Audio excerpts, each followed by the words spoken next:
नमस्कार। कभी सोचा है कि कोई देश अपनी पूरी इकोनॉमी, अपनी जीडीपी को आखिर मापता कैसे है? ये सुनने में बहुत मुश्किल लगता है ना? चलिए आज मिलकर इसी सवाल का जवाब ढूंढते हैं। तो आज हम क्या क्या देखने वाले हैं? पहले तो ये समझेंगे कि आखिर ये जीडीपी है क्या भला। फिर एक एक करके वो 3 तरीके देखेंगे जिनसे इसे गिना जाता है। और आखिर में ये भी जानेंगे कि ये तीनों तरीके एक ही नतीजे पर कैसे पहुंचते हैं। मतलब सोचकर देखिए, पूरे देश की इकोनॉमी को कोई कैसे माप सकता है? ये तो बहुत बड़ा सवाल है ना? लेकिन इकोनॉमिस्ट के पास इसका जवाब है, और वो जवाब है जीडीपी। तो चलिए इसी दिलचस्प दुनिया को थोड़ा और करीब से समझते हैं। तो किसी भी कैलकुलेशन में घुसने से पहले उसकी नींव को समझना जरूरी है। तो सबसे पहले बात करते हैं ग्रॉस डोमेस्टिक प्रोडक्ट यानी जीडीपी की, कि ये आखिर होता क्या है। अच्छा, इस डेफिनेशन में ना 3 चीजें बहुत जरूरी हैं। पहली, टोटल मॉनेटरी वैल्यू, मतलब पैसों में कीमत। दूसरी, फिनिश्ड गुड्स एंड सर्विसेज, यानी सिर्फ तैयार माल। और तीसरी, देश की सीमाओं के भीतर। इसका सीधा सा मतलब यह है कि हम सिर्फ फाइनल प्रोडक्ट को गिनते हैं, उसे बनाने में जो कच्चा माल लगा उससे नहीं।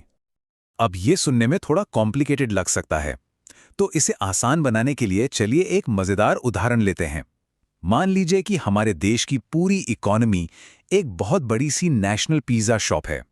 तो अब आते हैं जीडीपी गिनने के पहले तरीके पर।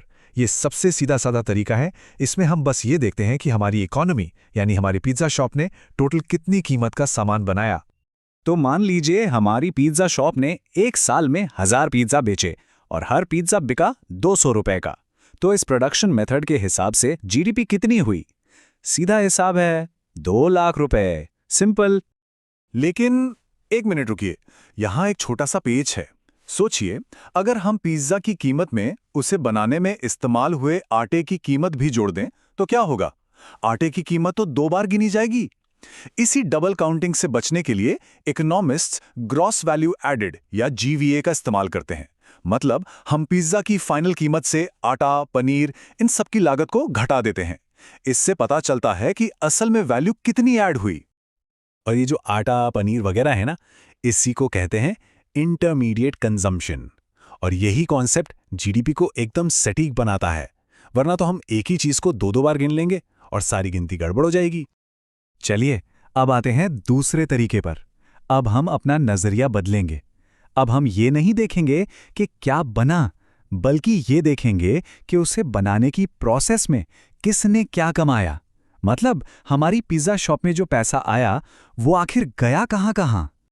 तो ये तरीका क्या करता है? ये शेफ की सैलरी, डिलीवरी पर्सन की मजदूरी, दुकान के मालिक का प्रॉफिट और दुकान का किराया, इन सबको जोड़ देता है। भाई सीधी सी बात है, पिज्जा बेचकर जो पैसा आया वही तो इन सब लोगों में बटा। अब इसी बात को पूरे देश के लेवल पर सोचिए। इनकम कहां कहां से आती है? लोगों को मिलती है सैलरी, कंपनियों को होता है प्रॉफिट, प्रॉपर्टी मालिकों को मिलता है किराया और इन्वेस्टर्स को मिलता है ब्याज। जब हम इन सारी कमाइयों को एक साथ जोड़ देते हैं तो हमें देश की टोटल इनकम मिल जाती है। और ये बात बिल्कुल सही है। जो भी सामान बना उसकी जो कीमत है वो आखिर में किसी ना किसी की इनकम तो बनेगी ही। ये वाकई एक ही सिक्के के 2 पहलू हैं। अच्छा जी, अब आते हैं तीसरे और आखिरी तरीके पर।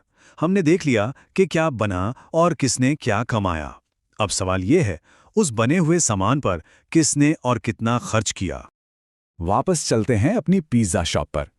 ये वाला तरीका बस ये देखता है कि कस्टमर्स ने पिज्जा खरीदने पर टोटल कितना पैसा खर्च किया। जाहिर सी बात है, अगर 200 रुपए का पिज्जा बिका है तो किसी ने तो उस पर 200 रुपए खर्च किए ही होंगे। अब पूरी इकोनॉमी की बात करें तो ये खर्चा 4 मेन जगहों से आता है। एक तो हम आप जैसे लोग जो खर्च करते हैं, जिसे कंजम्पशन कहते हैं। दूसरा बिजनेस जो नया सामान या फैक्ट्री लगाने में खर्च करते हैं, वो है इन्वेस्टमेंट। तीसरा है गवर्नमेंट स्पेंडिंग यानी सरकार का खर्चा। और चौथा है नेट एक्सपोर्ट्स। इन चारों को जोड़ दो तो जीडीपी निकल आती है।